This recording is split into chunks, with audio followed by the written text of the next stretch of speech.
একবার মালদায় চলে যাই, সেখানে আজকে ডিএম অফিস ঘেরাও করবেন প্রাক্তন বিজেপি রাজ্য সভাপতি দিলীপ ঘোষ। একটা গোটা প্যানেল বাতিল হয়ে গেছে 2016 সুপ্রিম কোর্টের নির্দেশে। প্রায় 26,000 মানুষ চাকরি হারা। এবার ডিএম অফিস ঘেরাও করবেন মালদাতে। এই প্রতিবাদে দিলীপ ঘোষ। মালদা থেকে আমরা এই মুহূর্তে সরাসরি নজর রাখছি। ভাস্কর আমাদের প্রতিনিধি এই মুহূর্তে রয়েছেন। ভাস্কর, এই চাকরি হারাদের জন্য বিক্ষোভের আজ শুধুমাত্র শহরেই নয়, জেলার বিভিন্ন প্রান্তে প্রান্তে ঠিক একই অবস্থা। আজকে ডিএম অফিস ঘেরাও, এই মুহূর্তে কি আপডেট রয়েছে?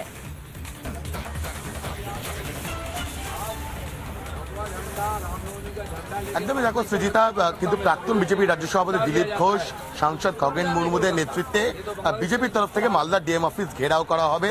কারণ যোগ্যদের চাকরি গিয়েছে, যে যোগ্য শিক্ষকেরা শিক্ষাকর্মীরা রয়েছেন তাদের চাকরি ফেরত দিতে হবে এবং রাজ্য সরকারের যে দুর্নীতি, সেই দুর্নীতির বিরুদ্ধে মালদা ডিএম অফিস ঘেরাও। আবার এই মালদাতেই কিন্তু মোথাবাড়ি হয়েছিল। দিলীপ বাবু, আপনারা ডিএম অফিসে যাবেন, অন্যদিকে দাঁড়িয়ে এসএসসি ভবনের বাইরে চাকরি প্রার্থীরা তারা অনশন করছেন।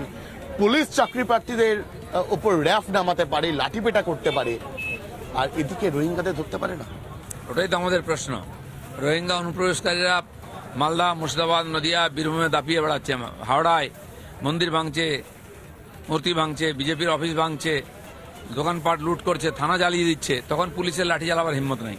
আমরা উত্তরপ্রদেশে দেখেছিলাম এই যে গুন্ডা মাফিয়া আতিক, আপনিও বলছিলেন আতিকের কথা, আতিকের কি পরিণতি হয়েছিল? সেটা উত্তরপ্রদেশে হতে পারে, কিন্তু পশ্চিমবাংলায় হতে পারে। যদি কাশ্মীর থেকে আরম্ভ করে উত্তরপ্রদেশ আসতে পারে, এখানেও আসবে। তো সেই জন্য এই যে পরিস্থিতি তৈরি হয়েছে, এখানকার বহু নেতা গরম গরম ভাষণ দিচ্ছেন। তারা মনে রাখুন, এটা ভারতবর্ষের বাইরে নয় পশ্চিমবাংলাটা, এখনো বাংলাদেশ হয়ে যায়নি। এখানেও বুলডোজার হতে পারে, এখানেও আতিক মোহাম্মদ হতে পারে। রাজ্যের বিভিন্ন প্রান্তে, সেটা বীজপুর হোক বা অন্যত্র, বিজেপি কর্মীদের উপর আক্রমণ হচ্ছে। আরো একবার নির্বাচনের আগে বিরোধী রাজনৈতিক দলের কর্মীদের উপর মারধর শুরু। ইলেকশন এলেই পরিস্থিতিটা তৈরি হয়। যেমন মমতা ব্যানার্জি 16 ইলেকশন, 19-এর ইলেকশন, এর আগে এই সমস্ত টিচারদের নিয়োগ করেছিলেন, এদের পরীক্ষার রেজাল্ট বার করেছিলেন এবং তাদের দিয়ে খাটিয়ে, তারপরে এই গত 21-এর ইলেকশনে এই টিচারদের দিয়ে ডিউটি করিয়ে, রিগিং করিয়ে উনি ভোটে জিতেছিলেন, লোভ দেখিয়ে আর তারপরে তাদেরকে গলা ধাক্কা দিলেন। ঠিক সেরকম ইলেকশন এলে হিন্দু সমাজকে ভয় দেখানোর চেষ্টা হয়, যাতে তারা বেরিয়ে ভোট না করে। তাই চেষ্টা হচ্ছে। কিন্তু দেখেছেন মোথাবাড়িতে যেভাবে হিন্দুরা প্রতিবাদ করেছে, সারা পশ্চিমবঙ্গে এটা। আপনি বলছেন হিন্দু সমাজকে ভয় দেখানোর কথা। গতকালকে শহর কলকাতাতে বাস থেকে গেরুয়া ধ্বজ খুলে দিতে বাধ্য করা হয়েছে। হাওড়াতে গাড়ি ভাঙচুর করা হয়েছে ব্যবসায়ী, পুলিশ মন্ত্রী চুপ। বহু জায়গায় ঈদের মিছিলেতে আমরা দেখেছি হামাসের পতাকা ঘুরছে, ফিলিস্তিনের পতাকা ঘুরছে, কিন্তু রামনবমীর পতাকা কলকাতার গাড়িতে খুলে দেওয়া হবে, আর এখানে ফিলিস্তিনের পতাকা উঠবে।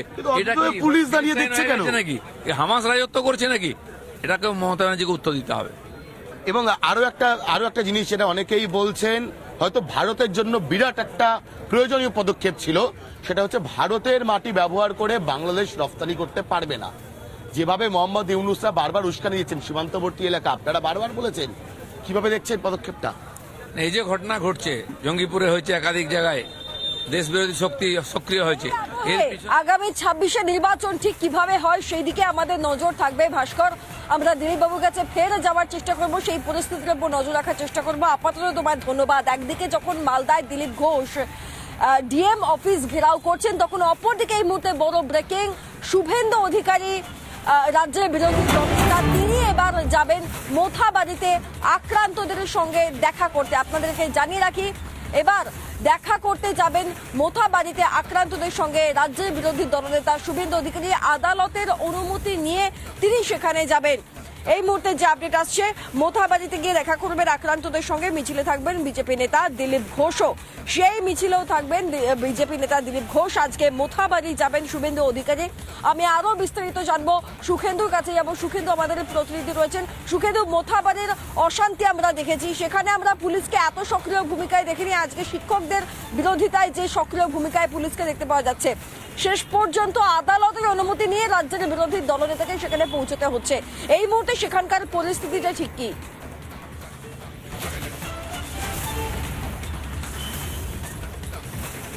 একেবারে দেখো সৃজিতা, রাজ্যের বিরোধী দলনেতা এর আগে যতবারই বিভিন্ন জায়গায় যাওয়ার কথা বলেছেন বা বিভিন্ন পথসভা বা বিভিন্ন মিছিল করার কথা বলেছেন, প্রত্যেকটা ক্ষেত্রেই আমরা দেখেছি যে আদালতের অনুমতি নিতে হয়েছে রাজ্যের বিরোধী দলনেতা শুভেন্দু অধিকারীকে। আজ এই মোথাবাড়ি আসার জন্য তাকে কিন্তু আদালতের অর্থাৎ কলকাতা হাইকোর্টের অনুমতি নিতে হয়েছে এবং তিনি আসলে আসতে চেয়েছিলেন 12 তারিখ অর্থাৎ আগামীকাল হনুমান জয়ন্তীর দিন তিনি মোথাবাড়িতে আসতে চেয়েছিলেন এবং সেইভাবেই আদালতে আবেদন জানিয়েছিলেন। কিন্তু আদালত পরিষ্কার জানিয়ে দেয় যে না, হনুমান জয়ন্তীর দিন নয়, আজকে অর্থাৎ 11 তারিখে তিনি মোথাবাড়ি যেতে পারবেন এবং সেই জন্য একাধিক শর্ত তিনি তার উপর আরোপ করা হয়েছে।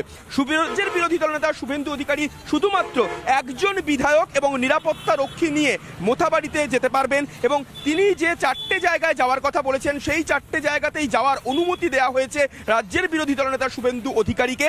এবং সবচেয়ে গুরুত্বপূর্ণ এটা জানা যাচ্ছে যে অশোক দিন্দাকে সঙ্গে নিয়ে রাজ্যের বিরোধী দলনেতা শুভেন্দু অধিকারী মোথাবাড়ি আসছেন এবং সেখানে তার জন্য আদালত সময়সীমা বেঁধে দিয়েছে সকাল 10টা থেকে দুপুর 3টে।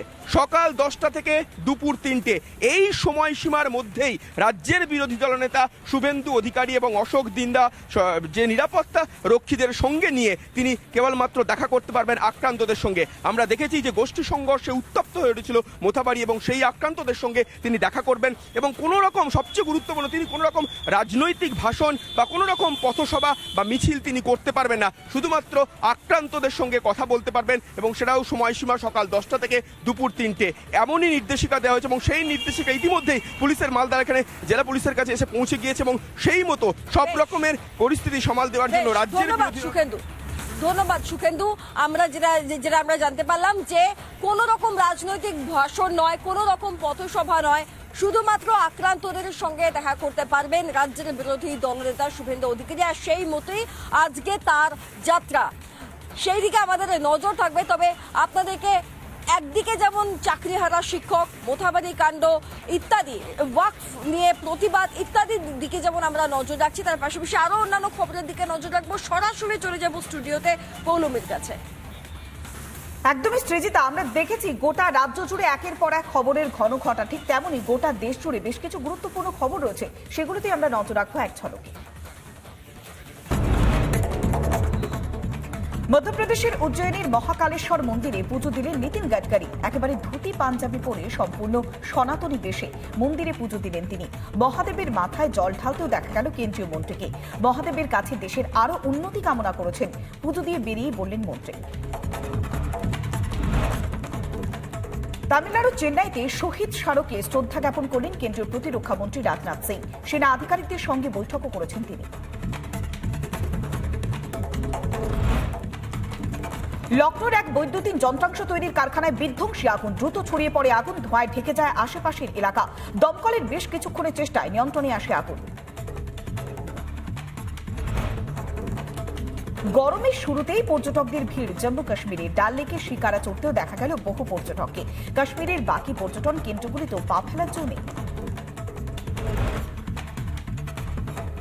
রাজস্থানের উদয়পুরে চিড়িয়াখানায় পশুদের গরমের সঙ্গে মোকাবেলা করতে নেওয়া হচ্ছে বিশেষ ব্যবস্থা। প্রত্যেকটি খাঁচার সামনে বসানো হয়েছে কুলার, থাকছে বিশেষ স্নানের ব্যবস্থা, থাকছে বিশেষ ধরনের খাবার।